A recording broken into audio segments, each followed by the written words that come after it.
Hello guys and welcome back to Kerbal Space Program.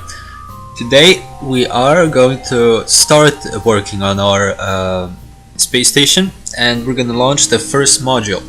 So I have the rocket already built up. This is a very efficient design of staging. Basically what would happen is I drop pairs of these tanks as they go on, like not all of them together like before, but basically this pair, then this pair, and then this pair, and then the middle one. That makes it a lot more efficient than before. So the rocket is built up. Now we just have to build the first module. So we're gonna build it right above this control pod. First thing we're going to need is an engine for it, because we will want to move it around a bit in the beginning at least. So let's get a decoupler, actually a stack separator to be more precise, and an engine. I have to build this the other way around, not normally from up and work downwards, but now I have to go from the bottom and work upwards, which is a bit more complicated, but it's pretty much the same thing. So let's get a small engine. Actually, yeah, it's fine, and a small fuel tank. We don't need much fuel because this is gonna get us definitely where we need. This is more than enough fuel for anything pretty much. So let's get a small fuel tank just for minor adjustments once we are in orbit. So that's that. We will want to deattach this later on. So to do that, we're gonna get a decoupler, but we are gonna get a bit of a different decoupler, and you'll see why in a minute. Now where are they? Pretty sure they're in utility. There we go. We're gonna get a docking port. Now we want to get a docking port for a reason, because it's a space station and we can't build it all on the ground because it's just too heavy, so we have to build it in space. And to connect pieces together, we need these docking ports. Not necessarily exactly this one, you can use smaller ones or bigger ones, but this is gonna do us just fine. So I'm gonna put this upside down because we will want to undock this stage of the engine once we are sure we're not gonna need it anymore. And now we can build our first module. So let's get some adapters. They really serve no purpose. I use them just for aesthetics because they do look pretty nice. Then let's get some Rcs fuel, because the first stage will definitely not need, well, it will need a bit of Rcs, but that's gonna be very little. But when we build more stages and we're gonna have to dock them, it's gonna require a lot of Rcs fuel to do a precise docking, and we want to make sure we have enough after that, after the docking, so we can refuel it. So we'll get a couple of these.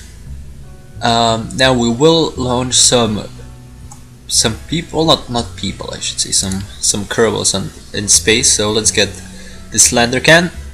I like these because they are they're not cone shaped like these, for example.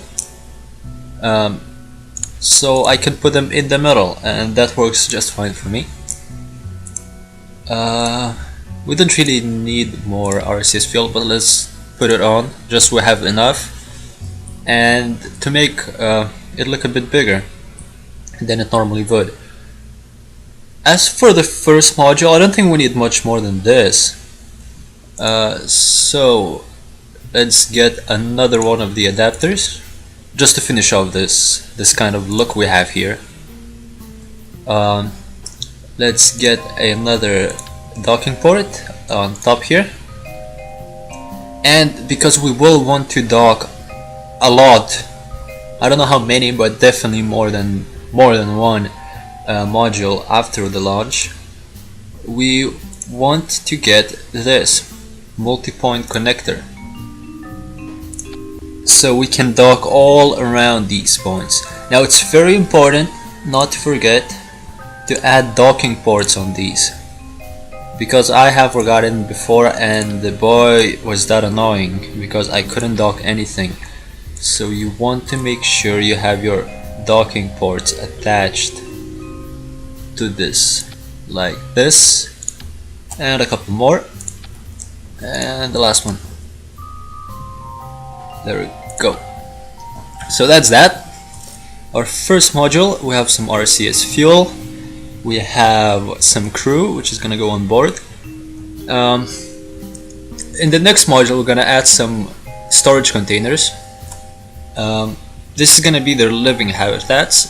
For now they're gonna have to, well, kind of live in their launching station, so to say, sit uncomfortably in their chairs without any food for however long it's gonna take us to launch the second module. So next thing we're going to need is some batteries, because we will need some power. I normally would go for these, but I don't really like the way they stick out. Sometimes it's not that bad, but I'm not a big fan of it. So I prefer these circular ones because they fit nicely on there, and they get covered really nicely. I'd say it's really cool looking. Oops, not that. Like this. Add another battery here, and not to mention they do hold a lot. They hold 500 charge compared to as 400 of these, or 100 each of these. So normally I've added 2 of these, which is equal to 10 of these. So that's like really enough power for us, at least for the first module. Next we will need some solar panels, so we'll add a couple of big ones just to give this nice station look, because you need to have big solar panels if you want to have a nice looking station. So there we go. Next thing we're gonna need is some lights, because I did run into problems before that when I come to docking, and if I'm on the dark side of the Kerbin, you literally cannot see anything. It's just pitch black, and well, adding some lights, it really helps. So we're gonna add some lights here and some lights down there, just like that. Now I'm just gonna quickly go through everything to see if I've not forgotten anything. But it's not a problem, because even if we did, we can just add it to the second module we're gonna launch. So looks like we have everything here. I will add some communications at this end, I guess. Let's make it point more downwards like this. Not gonna add any science stuff on this one. That looks pretty good to me. I don't think I need anything else than that. We seem to have everything. Just to make sure. No, we don't have SAS, I don't think.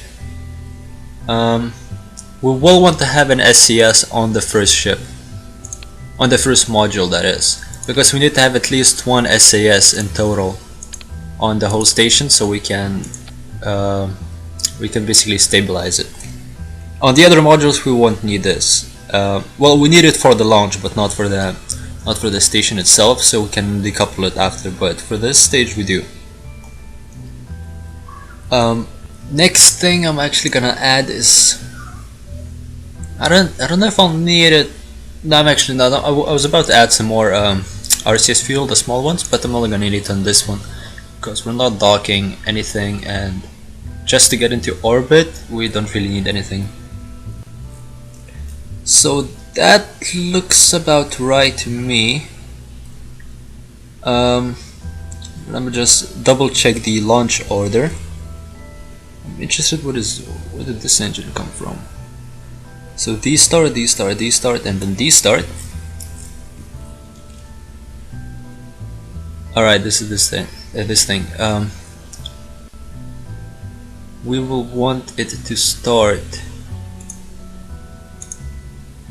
right at the very end, just right there, and I'm gonna move these 2 stages downwards. If you were wondering, these small engines that you see in pairs, these are these little things. It basically helps with decoupling, because you can see the space is very small in between, and I don't want my fuel tanks to crash into the other fuel tanks when they're decoupling. So basically when they decouple, these things go off and they give enough thrust for the tank to make enough distance away from the main body when decoupling. Don't really need this technically, this command module, but I put it there before and it would be a pain in the ass to remove it now, because I would have to pretty much do everything, because this is the main module, not this one. So I'm just gonna leave it for now. It's gonna get decoupled later, so it's fine.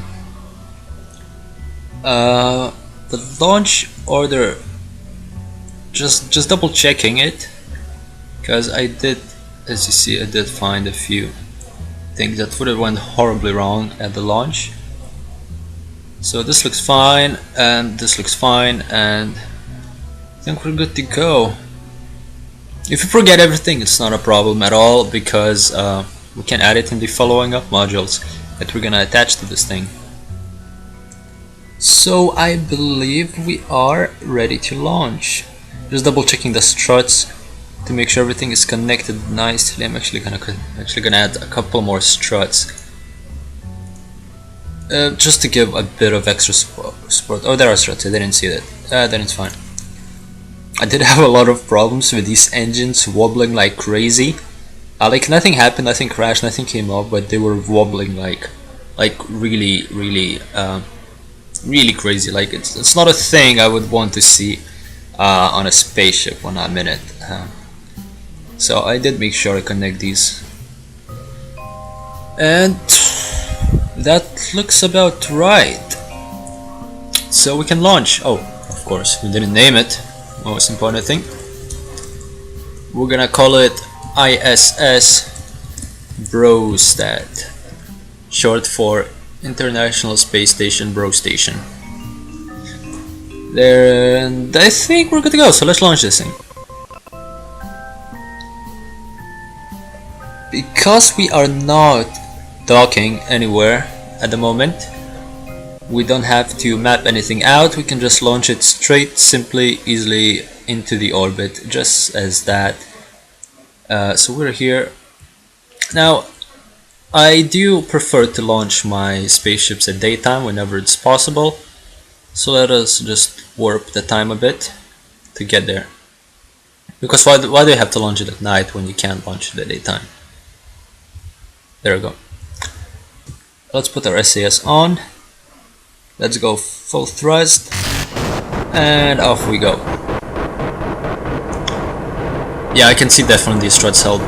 You can still see it wobbling, but definitely not as much as before. Like before, it used to go crazy. Like it just would move side to side.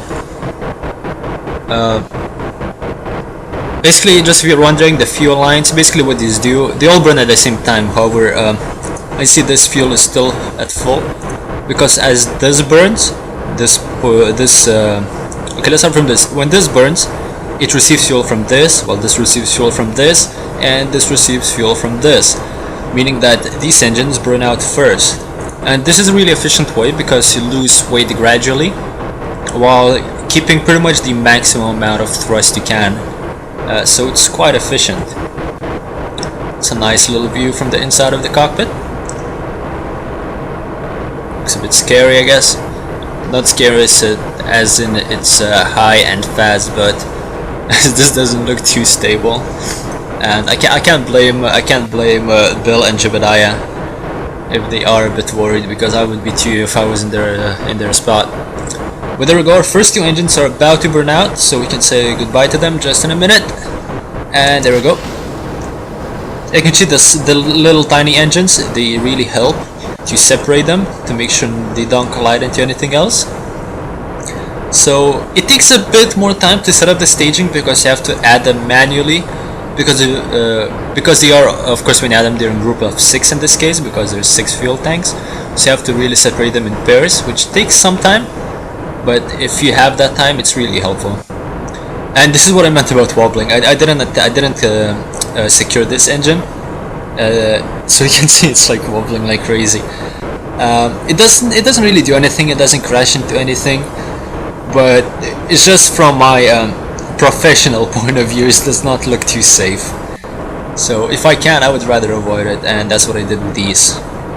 And you can see they're really stable if you connect them. So struts, like, really just try to strut everything together if you can. It's always a good idea to do so.